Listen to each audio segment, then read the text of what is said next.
걱정으로부터 해방, 오늘 두 번째입니다. 지혜를 얻는다면. 여러분 설교 노트를 펴놓으시고요. 그리고 본문을 오늘 13절부터 펴놓으시고 말씀을 집중해서 들어보시기 바랍니다.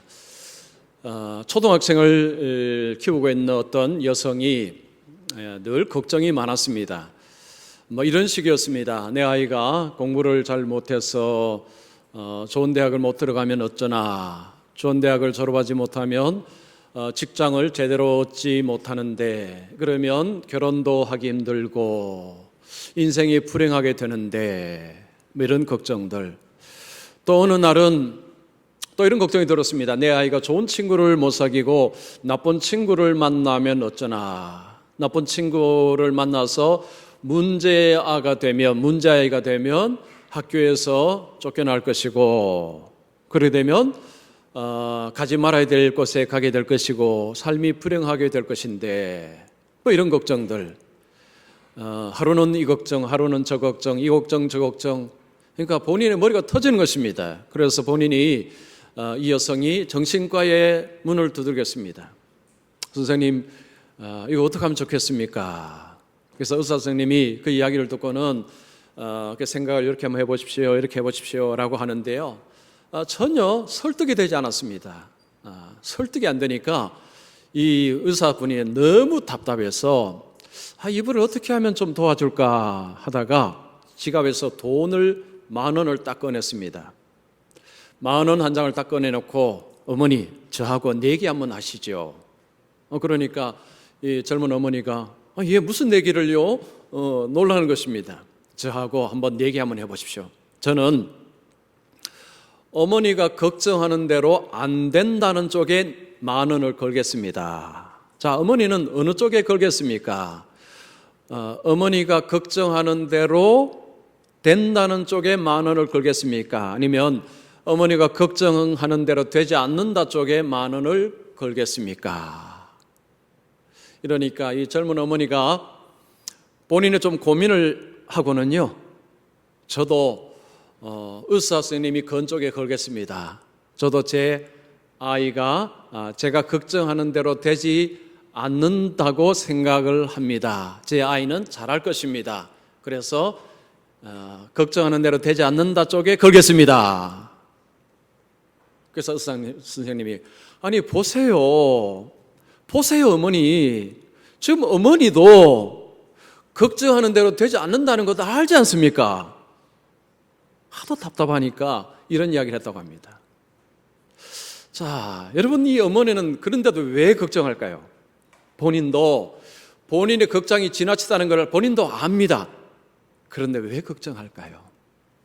걱정은 습관이기 때문입니다. 여러분, 걱정은 습관입니다. 이 습관이다 보니까요, 이게 익숙합니다. 익숙해지면 뭐든지 잘하게 됩니다. 걱정이 습관이 되다 보니까요, 걱정이 익숙해지니까 걱정을 잘 하게 되더라는 것입니다. 그래서 꼬리에 꼬리를 물어서 걱정을 한다는 것입니다. 어떤 분은 그런 이야기를 합니다. 걱정이 좋은 것 아닙니까? 걱정이 나쁜 것입니까? 여러분, 걱정은요, 필요합니다. 나는 전혀 걱정이 없어요. 이런 분은 조심하시라, 지난주에 말씀드렸죠. 아무 걱정이 없는 분은 정말 조심하셔야 됩니다. 어떤 문제가 생겨도 문제를 해결하려는 의지가 없습니다. 걱정을 하는 사람이 어떤 문제가 생길 때 그 문제를 해결하려고 애를 쓰고 노력을 합니다. 그리고 하나님께 기도도 합니다. 근데 하나님께서 알아서 해주시겠지, 잘 될 거야 라는 분은요, 굳이 기도할 필요도 없어요. 왜냐하면 잘 되니까. 잘못하면 무책임한 삶을 살아갑니다. 그래서 이런 염려는요, 정당한 염려라고 부릅니다. 정당한 염려, 걱정이라고 부릅니다. 이 정당한 염려를 하면 어떤 문제가 발견했을 때, 어떤 문제가 일어났을 때 그 문제를 해결하기 위해서 애쓰고 노력하고, 그리고 하나님께 기도도 합니다. 그래서 우리에게는 이 정당한 염려는 필요합니다. 그래서 우리가 전혀 걱정을 안 한다는 것은요, 이건 성경적이지도 않고 그리고 현실적으로 맞지도 않습니다. 그래서 제가 이번 설교가요, 무조건 걱정하지 마십시오 이런 설교 아닙니다. 지난주도 말씀드렸지만 그게 아니고요, 걱정할 것은 걱정해야 됩니다. 자, 그런데 성경에서 그리고 이번 제 설교에서 드리고 싶은 걱정은 우리를 불안케 하고 우리에게 두려움을 주는, 우리를 질식시키는 이 걱정으로부터 해방이 되어야 한다는 것입니다. 자, 하나님은 그런 걱정거리를 싸매고 사는 삶을 원하지 않습니다.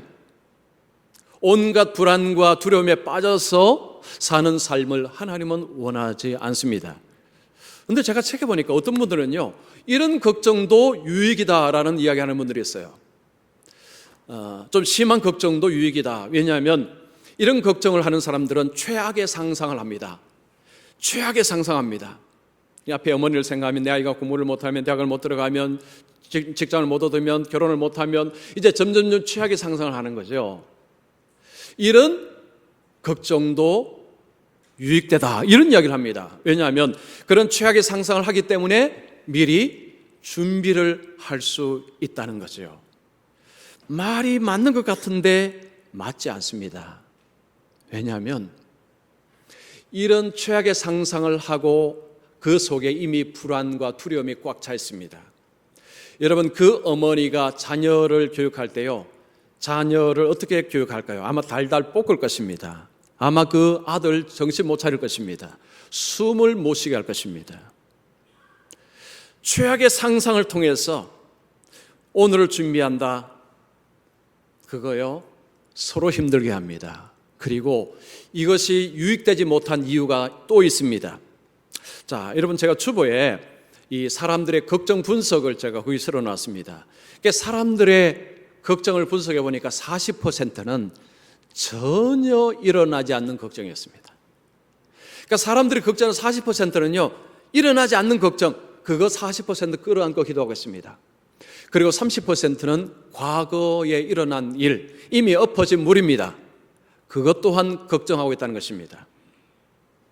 이미 엎어진 물, 여러분 걱정한들 뭔 소용이 있습니까? 자, 22%는요, 22%는 사소한 일입니다. 사소한 일. 그냥 사소한 것. 뭐 예를 들면 오늘 혹시 나쁜 일이 일어나면 어떡하나. 아침부터 그 걱정하고 있습니다. 오늘 혹시 나쁜 일이 일어나면 어떡하나. 이런 걱정은 별로 의미 없는 걱정이죠. 이런 걱정도 22%나 된다는 것입니다. 그 다음에 4%는요, 우리가 손쓸 수 없는 것, 우리가 아무리 해도 우리가 해결할 수 없는 것. 예를 들면 나라 경제입니다. 요즘 경제가 좀 이제 안 좋아지죠. 여러분, 이건요, 우리가 어떻게 할 수가 없습니다. 뭐 내가 풀 수가 없어요. 이런 문제가 4%. 그리고 마지막이 진짜 우리가 걱정해야 될 것이 있습니다. 그게 4%입니다. 여러분, 우리가 진짜 걱정해야 될 것이 뭘까요? 죽은 뒤의 일, 하나님 앞에 서는 일, 하나님의 뜻을 행하는 것들, 이거 걱정해야 되는 것입니다. 이 4%는 진짜 우리가 걱정해야 될 것인데, 그런데요, 96% 걱정하고서 4%는 걱정 안 하더라는 것입니다. 정작 붙들고 걱정해야 될 것은 걱정 안 하고, 걱정 안 해도 될 96%를 붙들고 걱정하는 존재가 사람이더라, 그런 이야기를 합니다. 이게 심리학자들이 이제 분석한 것입니다. 여러분, 지난 한 주간 동안 걱정하셨죠? 저도 걱정하고 살았습니다. 자, 무슨 걱정 많이 하셨습니까? 이 96%에 들어가는 걱정하셨습니까? 아니면 마지막 4% 진짜 걱정해야 될 것을 걱정하고 사셨습니까? 4%를 걱정하고 사신 분들이 얼마나 됐을까 궁금합니다. 한번 스스로에게 한번 대답해 보시기 바랍니다. 자, 우리는 진짜 걱정해야 될 것을 걱정하며 살아야 되는데, 사실은 걱정하지 말라는 것을 부여잡고 끙거리며 걱정하는 우리의 모습이 우리에게 많다는 것입니다. 자, 하나님은 우리에게 걱정 안 해도 될 것을 걱정 안 하도록 거기서 해방하는 삶을 주시기를 원하십니다. 자, 첫 번째 비결 지난주에 들었습니다. 첫 번째 뭐였습니까? 하나님을 경외한다면, 하나님을 경외하는 삶 속에서 그런 걱정, 우리를 목을 죄는 걱정으로부터 벗어날 수 있다라는 말씀을 들었습니다. 자, 오늘 두 번째는 지혜를 얻는다면, 자, 우리가 지혜를 얻으면 이런 걱정으로부터 해방될 수 있다는 것을 말씀합니다. 자, 오늘 23절, 24절 한번 다시 보시면, 내가 내 길을 평안히 행하겠고 내 발이 거치지 아니하겠으며 내가 누울 때에 두려워하지 아니하겠고 내가 누운즉 내 잠이 달리로다. 자, 23절, 24절 어떤 사람이 23절, 24절의 모습이 있다면 그 사람은 이런 걱정에서 노임받은 사람입니다. 두려움이 없습니다. 밤에 두 다리를 쫙 뻗고 아주 단잠을 자고 있습니다. 걱정하는 사람은 이렇게 못 잡니다. 지금 이 모습은요, 걱정에서 해방된 편안한 상태에서 단잠을 자고 있는 것입니다. 자, 이런 일이 어떻게 가능하냐? 오늘 말씀에서 지혜를 얻는다면 이런 삶이 가능하다라는 말씀을 합니다. 자, 그러면 이 지혜가 무엇일까요? 도대체 무슨 지혜인데 그 지혜가 우리에게 이런 혜택을 주는가? 자, 오늘 말씀을 통해서 살펴보겠습니다. 먼저 첫 번째, 성경이 말씀하는 지혜는 하나님의 지혜를 말합니다. 자, 오늘 본문에서 지혜할 때는요, 이 지혜는 하나님의 지혜를 가리키는 것입니다.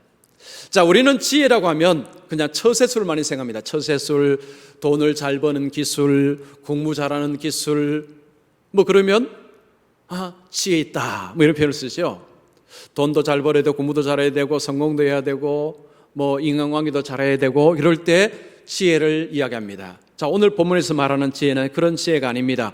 하나님의 지혜를 말하는 것입니다. 자, 오늘 하나님의 지혜를 어떻게 말하는가? 여러분 19절, 20절 말씀에서 지혜를 말씀합니다. 19절 보시면, 여호와께서는 지혜로 땅에 터를 놓으셨으며 명철로 하늘을 견고히 세우셨고 그의 지식으로 깊은 바다를 갈라지게 하셨으며 공중에서 이슬이 내리게 하셨느니라. 자, 이 지혜를 구체적으로 설명합니다. 하나님께서 세상을 창조하실 때 땅을 놓으시고 하늘을 세우시고 그리고 바다를 갈라지게 하시고 공중에서 이슬을 내리게 하시는 이 모든 것은 하나님의 지혜로 된 것이다. 자, 이 세상이 지어지고 이 만물이 움직이는 모든 것의 근간에는 하나님의 지혜가 있다는 것입니다. 이 세상이 존재하고 이 세상이 지금 이렇게 움직이는 것은 하나님의 지혜가 있기 때문이다. 그래서 오늘 본문에서 지혜는 바로 이 하나님의 지혜를 우리에게 말씀하는 것입니다. 자, 하나님이 세상을 창조하시고 하나님께서 만물을 유지하시는데 이 모든 것의 기반은 하나님의 지혜다, 이 말씀을 하고 있습니다. 여러분 시편 104편 24절 보십시오. 주께서 지혜로 그들을 다 지으셨으니 주께서 지으신 것들이 땅에 가득하니이다. 이 말씀도 보십시오. 하나님이 지혜로 모든 것을 다 지으셨습니다. 이 땅에 있는 모든 것은 하나님께서 만드신 것입니다. 하나님의 지혜가 없었으면 이 모든 것들은 존재하지 않는다는 것입니다. 그래서 우리가 이 삼라만상을 보면서 하나님의 지혜를 볼 수 있어야 한다는 것입니다. 자, 그런데 신약에 오면 이 지혜를 어떻게 설명하는고 하니 예수님을 지혜로 설명을 합니다. 자, 구약에서 말씀하는 지혜는 결국은 누구를 말하느냐? 예수님이라는 것입니다. 요한복음 1장에 보면 말씀이 하나님과 함께 계셨고 하나님이 말씀을 통해 천지를 창조하셨고 이런 말씀이 있습니다. 그 말씀은 성자 하나님, 예수님을 이야기하는 것입니다. 자, 그리고 바울이 예수님을 하나님의 지혜라고 지칭을 합니다. 고린도전서 2장 7절 보십시오. 오직 은밀한 가운데 있는 하나님의 지혜를 말하는 것으로서 곧 감춰졌던 것인데 하나님이 우리의 영광을 위하여 만세전에 미리 정하신 것이라. 하나님의 지혜, 결국은 예수 그리스도를 이야기하는 것입니다. 자, 신약에 오면 구약에 말씀하는 그 지혜, 잠언에서 말하는 지혜가 뭐냐? 예수님이시다. 그 예수님이 바로 하나님의 지혜다. 예수님의 말씀이 하나님의 지혜인 것입니다. 그래서 예수님께서 예수님의 말씀을 따라 사는 사람은 지혜롭다라고 말씀합니다. 마태복음 7장 24절 25절 보십시오. 누구든지 나의 이 말을 듣고 행하는 자는 그 집을 반석 위에 지은 지혜로운 사람 같으리니, 예수님의 말씀을 듣고 말씀을 따라 사는 자는 지혜로운 자라는 것입니다. 예수님이 지혜고 예수님의 말씀이 지혜라는 것이 신약의 말씀입니다. 그래서 우리가 성경을 읽을 때에, 여러분 구약 성경 담론에서 말하는 지혜를 볼 때에, 이 지혜는 예수님을 상징한다, 예수님을 상징한다, 그렇게 생각하면 맞습니다. 지혜로운 삶은 예수님의 삶입니다. 지혜로운 삶이 뭐냐? 예수님을 보십시오. 예수님을 보십시오. 예수님의 말씀을 들으십시오. 그 속에 지혜가 있다는 것입니다. 자, 우리 이 땅의 걱정과 염려, 우리의 목을 쬐는 그런 걱정과 염려에서 벗어날 수 있기 위해서는 예수님을 보라는 것입니다. 예수님을 소유하라는 거죠. 그 지혜가 뭐냐? 예수님입니다. 그래서 여러분, 지혜라고 하면 좀 추상적입니다. 그러나 예수님 하면 딱 잡힙니다. 그래서 이 걱정에서 해방될 수 있기 위해서 먼저 전제가 필요합니다. 예수님을 알아야 합니다. 예수님 말씀을 들어야 됩니다. 예수님을 알고 예수님의 말씀을 듣지 않고서는 우리의 목을 쬐는 이런 걱정으로부터 해방될 수 없다는 거죠. 그래서 가장 먼저 우리의 삶 속에 힘을 써야 될 것은 이겁니다. 예수님을 닮는 삶입니다. 여러분, 성경은 우리의 인생의 목표를 예수님 닮은 것이라고 말씀합니다. 예수님 닮는 것이 우리 인생의 목표가 되어야 된다는 것입니다. 예수님을 알고 예수님 안에 거할 때에 우리에게 이런 은혜, 복이 주어진다. 이것이 바로 오늘 말씀입니다. 자, 그럼 두 번째입니다. 지혜를 얻는 자는 삶의 평강을 얻습니다. 평안을 얻습니다. 자, 이 지혜, 예수님을 얻게 될 때 우리의 삶에 무엇이 오느냐? 평강이 주어진다는 것입니다. 자, 여러분 13절 보시면 지혜를 얻은 자와 명철을 얻은 자는 복이 있나니. 지혜와 명철은 같은 표현입니다. 이 지혜를 얻는 자는 복을 얻는다라고 말합니다. 그러면 이 복이 도대체 뭐냐? 이 복을 설명하는데 14절 15절에 세상에 있는 보석과 비교를 합니다. 14절 보시면 이는 지혜를 얻는 것이 은을 얻는 것보다 낫고 그 이익이 정금보다 나음이니라. 지혜는 진주보다 귀하니 내가 사모하는 모든 것으로도 이에 비교할 수 없도다. 자, 지혜를 무엇과 비교합니까? 은, 금, 진주, 그리고 내 사모하는 그 모든 보석, 보물, 이것보다도 귀하다라고 이야기합니다. 여러분, 금, 은, 진주 이런 보석들 누가 준다면 거절하시겠습니까? 누가 저에게 준다면 저는 절대 거절하지 않습니다. 받겠습니다. 이 보석류는요, 시대를 초월해서 그 가치가 있습니다. 현금은, 돈은 이게요, 이 가치가 수시로 바뀝니다. 이 남미의 베네수엘라, 이 나라가 지금 이 국민들의 나라를 탈출하고 있습니다. 그 나라가요, 석유 최대 매장국입니다. 이 석유가 어마어마하게 매장되어 있습니다. 그리고 그 나라가 원래는 의료 선진국이었습니다. 이 남미인들이 의료 관광을 간 나라가 베네수엘라였습니다. 그런데 지금 국민들이 나라를 떠나고자 지금 탈출하고 있습니다. 이 나라의 작년 물가 상승률이 46,300%였습니다. 물가 상승률이 5%가 3%가 아닙니다. 10%가 아닙니다. 46,300%. 돈이 휴지 조각이 된 것입니다. 돈이 그냥 휴지 조각 되어버렸습니다. 비누 한 장 사기 위해서요, 온 가방에 지폐를 집어넣어도 비누 한 장 못 삽니다. 이런 나라가 되어버렸습니다. 1998년에 차베스 대통령이 되고 엄청난 복지를 행하면서 막 퍼줬습니다. 지금 나라가 그렇게 되어버렸습니다. 이 돈의 가치라는 것은요, 너무 이게 변하기 때문에 사람들이 보유하고자 하는 것이 금입니다. 금. 요즘 우리 경제가 좀 안 좋다 보니까요, 금 모으는 사람들이 많아지고 있다고 합니다. 금. 이 금은 가지고 있으면 가치가 있습니다. 뭐 어쨌든 금은 가치가 있습니다. 그런데 오늘 말씀에 금보다 더 가치 있는 것이 뭐라고요? 지혜라고 이야기합니다. 지혜. 이 금보다 더 가치 있는 것이 지혜라는 것입니다. 자, 이 솔로몬의 이야기를 좀 여러분 이해하기 쉽게 이렇게 표현하고 싶습니다. 이 지혜는 황금알을 낳는 겁이다. 지금 솔로몬이 이야기하는 이 지혜는 마치 황금알을 낳는 거위와 같다는 것입니다. 이솝 우화에 그런 이야기 했죠. 이 오리가 황금을 낳으니까 이 뱃속에 황금이 있겠거니 하고 배를 딱 갈랐더니 황금이 없더라. 뭐 그런 이야기. 그러니까 이 지혜는요, 황금알 낳는 거위라는 것이 지금 솔로몬이 하는 이야기입니다. 자, 이 솔로몬이 왜 이런 이야기를 하느냐? 그 다음 절 보십시오. 자, 16절을 보시면 그의 오른손에는 장수가 있고 그의 왼손에는 부귀가 있나니.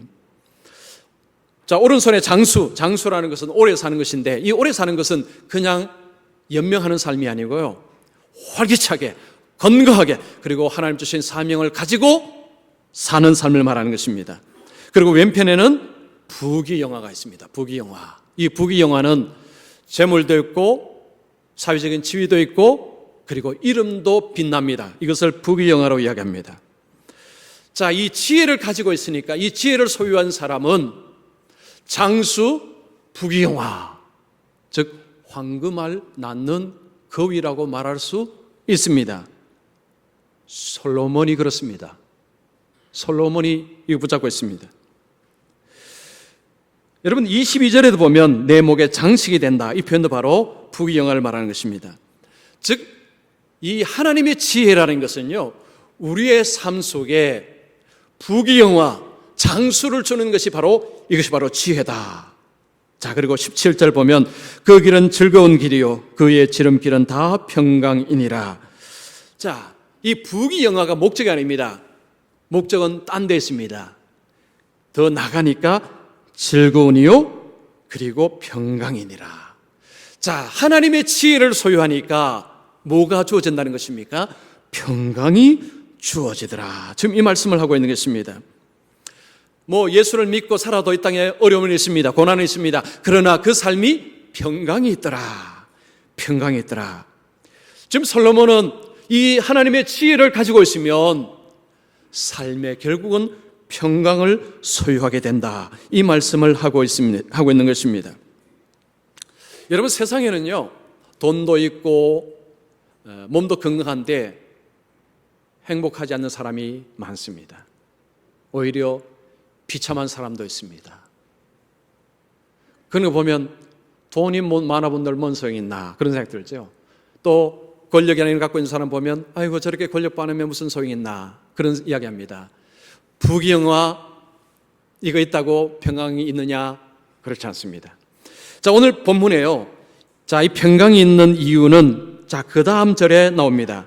18절의 지혜는 그 얻은 자에게 생명나무라. 생명나무라. 지혜를 가진 자는 복되도다. 이 생명나무는 생명, 영생, 구원 이런 것을 상징을 하는 것입니다.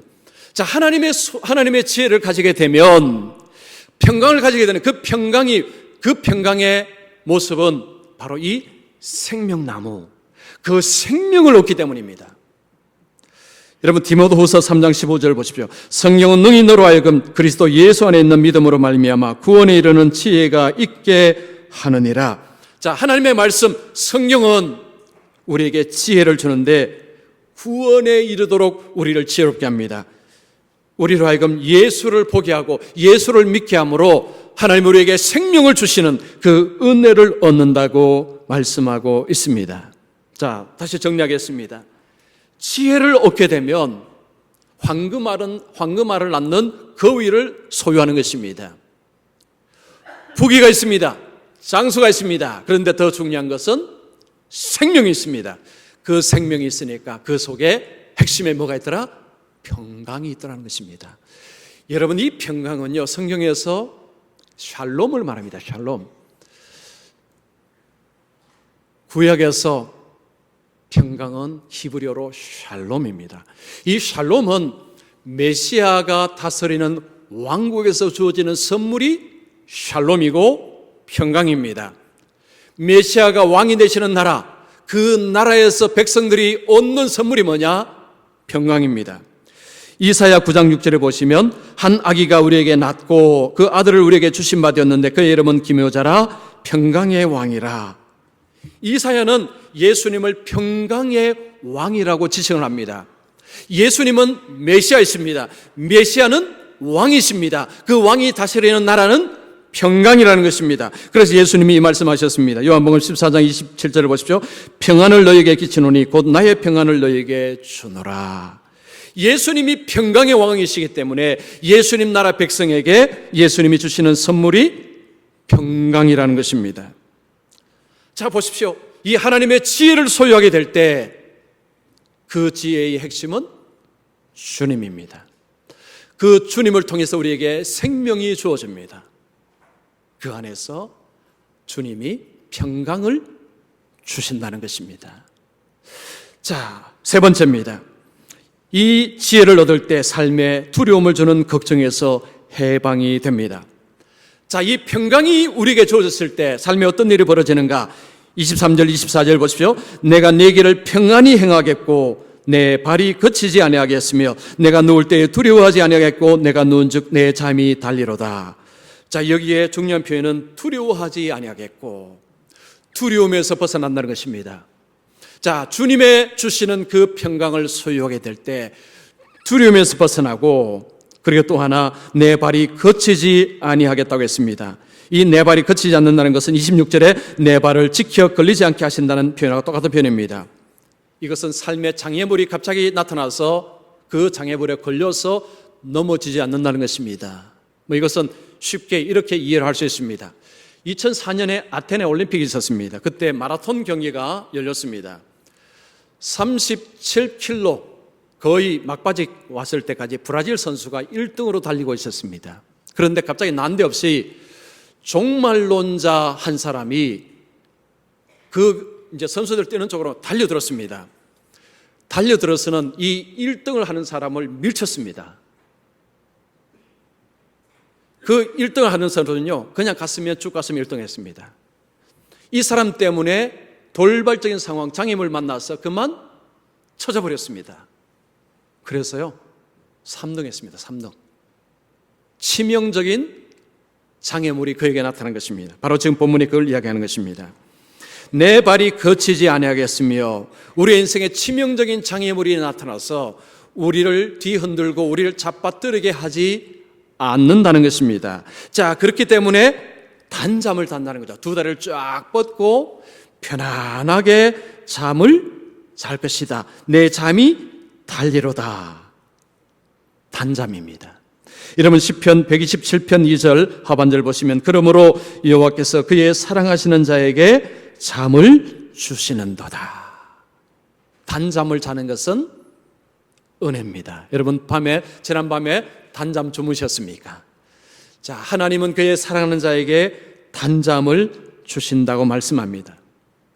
두 다리를 쫙 뻗고 그냥 편안하게 잠을 잘 수 있는 것이요, 여러분 이것이 얼마나 큰 복인지 모릅니다. 이것은 어마어마한 복입니다. 자, 이 복을 누리는 사람은요, 26절에 보시면 대저 여호와는 내가 의지할 이시니라. 그렇게 단잠 잘 수 있는 이유는 하나님을 의지하기 때문이라, 그런 말씀입니다. 여러분 삶은 너무 불확실합니다. 내일 무슨 일이 일어날지 모릅니다. 그런 가운데서 내일 어떤 장애물이 일어날 수도 있습니다. 그러면 불안해서 못 잡니다. 근데 그것을 다 내려놓고 잘 수 있는 비결은 하나님을 의지하기 때문이다. 여러분, 하나님을 의지한다는 게 무슨 말입니까? 자, 우리가 많이 쓰는데요, 막상 이게 뭡니까 하면 이게 참 어려워요. 대답하기 쉽지 않습니다. 자, 이런 예화 한번 가지고 한번 설명하겠습니다. 어떤 사람이 등산을 하다가 낭떠러지에 툭 떨어졌습니다. 떨어지면서 뭔가를 꽉 잡았습니다. 나뭇가지를 잡았어요. 그래서 살았습니다. 나뭇가지 잡았지만 누가 건져줘야 됩니다. 그래서 외칩니다.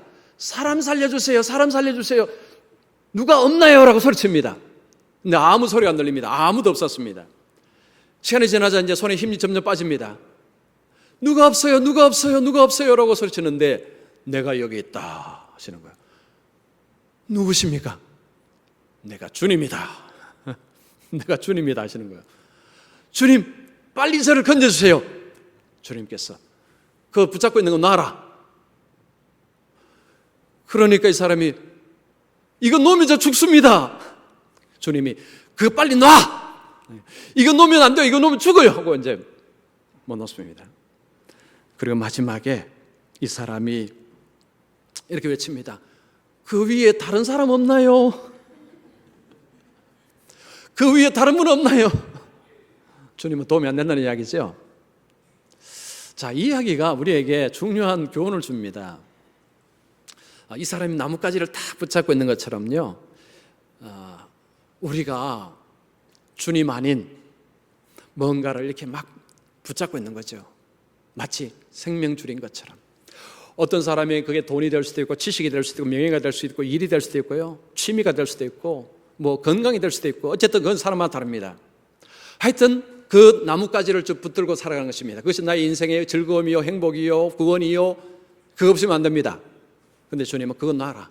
그건 놔라고 하시는 거죠. 이거 못 놓는 거죠. 주님은 안 되면 지금 못 놓습니다. 자, 주님은요, 그러면 물질 다 버리고 그런 말씀 하시는 것입니까? 아닙니다. 여러분, 성경은 그런 식으로 말씀하는 것이 아닙니다. 우리의 초점이, 우리의 관심이 어디에 있느냐? 하나님께 관심을 두느냐? 아니면 세상의 돈, 명예, 지식, 직장, 일, 뭐 여기에 관심을 주느냐? 그게 우리에게 중요하다는 것입니다. 이 하버드의 심리학자인 데니얼 웨그너라는 심리학자 교수가요, 이런 실험을 했습니다. 이제 사람들 모아놓고 눈을 감으라고 했습니다. 그리고는 북극에 있는 백곰을 절대 생각하지 마십시오. 북극에 있는 백곰 절대 생각하지 말고 다른 생각하고 5분 동안 생각하십시오. 자, 제가 질문할게요. 여러분이 그 실험 대상이라면 북극곰을 생각하셨을까요? 안 하셨을까요? 자, 우리 성가대 묻습니다. 백곰 생각하실래요? 안 생각하실래요? 집에 가서 한번 해보십시오. 다 백곰을 생각합니다. 북극에 있는 백곰을 생각하지 말라고 했는데요, 생각하지 말아야지 했는데 그 생각합니다. 이것을 백곰 효과라고 부른답니다. 백곰 효과. 생각하지 말아야지 하는데 그 생각만 하는 거죠. 우리가 어떤 것에 초점을 가지고 어떤 것을 생각을 하게 되면 그것이 우리의 생각을, 우리의 마음을 이렇게 사로잡는 어떤 이 능력, 효과가 있다는 이야기를 합니다. 그냥 처음에는 우리가 어떤 걸 생각합니다. 근데 조금 더 지나면요, 그 생각이 우리를 사로잡아 버린다는 것입니다. 자, 우리가 살아가면서 돈도 필요합니다. 저도 돈 필요합니다. 건강도 필요하고요, 지식도 필요합니다. 이거 다 필요합니다. 근데 삶의 목표가 내가 돈 많이 벌어야지, 내가 저 자리에 성공해야지 하면 그게 나를 사로잡습니다. 온통 삶을 사로잡습니다. 우리의 걱정의 모든 것들이 거기서 다 나옵니다. 왜냐?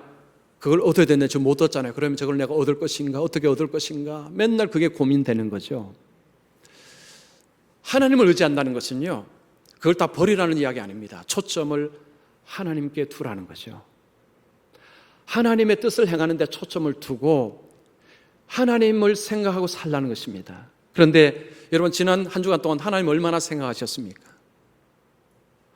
뭘 입을까? 뭘 마실까? 뭐 이런 생각 많이 하셨습니까?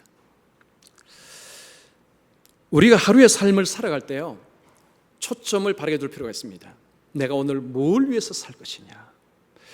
제 이야기 좀 하겠습니다. 제가 새벽 4시에 일어납니다. 4시에 일어나면 그때부터 제가 이제 일어나서 이제 쭉 이게 생활합니다. 생활하는데 제가 새벽 기도 마치고 제 방에 올라오면 이제 새벽 기도 설교 카톡 올리고 일기 쓰고 그리고 하루의 삶을 시간대별로 쫙 다 적습니다. 오늘 뭘 해야 될 것인가 시간대별로. 그러니까 4시부터 밤부터 한 10시까지요. 시간대별로 쫙 다 적습니다. 다 적습니다. 오늘 해야 될 거, 오늘 신방 가야 될 것, 이런 것들 해야 될 걸 다 적습니다. 시간대별로. 1시간대로 촘촘하게 다 적습니다. 그리고 그 시간을 보면서 살아갑니다. 기계 같죠? 근데 이게 굉장히 도움이 됩니다. 또 하다 보면 갑자기 어떤 분이 또 찾아오는 경우가 있습니다. 그럴 때는 그분 만나 이야기하고 그러면 이제 했던 것을 다시 오늘은 요 시간대 내가 누구를 만났다라고 적습니다. 돌발적인 상황 아니면요 거의 그대로 갑니다. 그 계획표는요 오늘 내가 담임 목사로서 하나님 앞에서 해야 될 목록들입니다. 그냥 그대로 갑니다. 그대로 쭉쭉쭉 갑니다. 하고 나면 저녁 되면요 엄청나게 뿌듯합니다. 그리고 좋은 게 있습니다. 사소한 걱정을 별로 안 합니다. 저도요 걱정하며 삽니다. 저 걱정 안 하는 사람 아닙니다. 저도 걱정합니다. 여러분 담임 목사 걱정할 게 정말 많습니다. 그런데 그 걱정이 별로 도움이 안 돼요. 그래서 오늘 하나님 앞에 해야 될 일을 충실히 하자. 이게 제 삶의 중요한 모토입니다. 그래서 해야 될 일 시간대별로 그냥 쭉쭉쭉 해나가는 것입니다. 그러면요 사소한 이런 것들이 중간에 끼어들지를 않습니다. 그냥 그리고 쭉 해나가고 또 하루 지나갑니다. 그리고 그 다음 날 또 하고 또 지나갑니다. 요즘은 제가 이렇게 살고 있습니다. 굉장히 도움이 됩니다. 여러분 삶 속에서 오늘 내가 하나님 앞에서 여러분 오늘 주신 시간은요 하나님 주신 기회입니다. 기회. 내일 하나님의 생명 거둬가실 수도 있습니다. 오늘 주신 기회를 잘 선용해야죠. 그러면 하나님께서 오늘 내게 원하시는 삶이 뭐냐? 직장인 직장에 가셔야 되고 공부하는 학교도 가야 되고 하는데 목표가 하나님 앞에서 공부하는 것입니다. 하나님 앞에서 일하는 것입니다. 그렇게 해서 바쁘게 하나님 앞에서의 삶을 살아가는 것입니다. 그러면 쓸데없는 걱정 많이 줄입니다. 심리학자들이나 정신의학자들이요 이 걱정에서 벗어나는 길을 제시할 때 바로 이런 걸 제시합니다. 걱정이 있으면 보통 들어 눕습니다. 그러면 걱정이 뻥튀기가 된답니다. 점점 살을 붙여간답니다. 무조건 나가야 된답니다. 바깥으로 나가야 된답니다. 침대에서 일어나야 된답니다. 그래서 뭔가를 해야 된답니다. 뭔가를 하지 아니하면 그 걱정과 두려움이 사람을 질식시킨답니다. 자, 우리는 하나님의 사람이기 때문에 하나님께서 내게 하라는 일을 충실히 하면 됩니다. 그리고 하나님 의지하는 것입니다. 하나님 오늘 할 일 충실히 했습니다. 나머지 하나님 맡깁니다. 이게 역할 분담이죠. 역할 분담. 제가 이렇게 살고 있습니다. 그래서 저도 걱정을 하지만 그래도 많은 걱정은 제가 삶 속에서 이렇게 비껴가고 있습니다. 그래서 웃으려고 애를 쓰고요. 여유를 가지려고 애를 쓰고 그리고 힘을 가지려고 부단히 애를 쓰고 또 그렇게 살려고 하고 있습니다. 목회 아직도 저는 길게 남았습니다. 여기서 제가 그만둘 수 없어요. 끝까지 달려가야 되지 않겠습니까? 자, 여러분도 그렇습니다. 걱정과 근심은 우리를 좌초시킵니다. 우리 목을 쬐입니다. 그러면 앞을 못 나가게 우리를 스탑시켜버립니다. 하나님을 의지한다는 것은요 아무것도 안 하는 게 아닙니다. 오늘 하나님께서 주신 일을 열심히 해나가는 것입니다. 나머지 하나님께 맡기는 것입니다. 이것이 하나님을 의지하는 것입니다. 목표는 하나님입니다. 하나님의 뜻이 목표입니다. 관심이 초점이 하나님께로 두는 것입니다. 자, 이 삶이 바로 지혜로운 삶이라는 것입니다. 자, 오늘 말씀을 정리하겠습니다.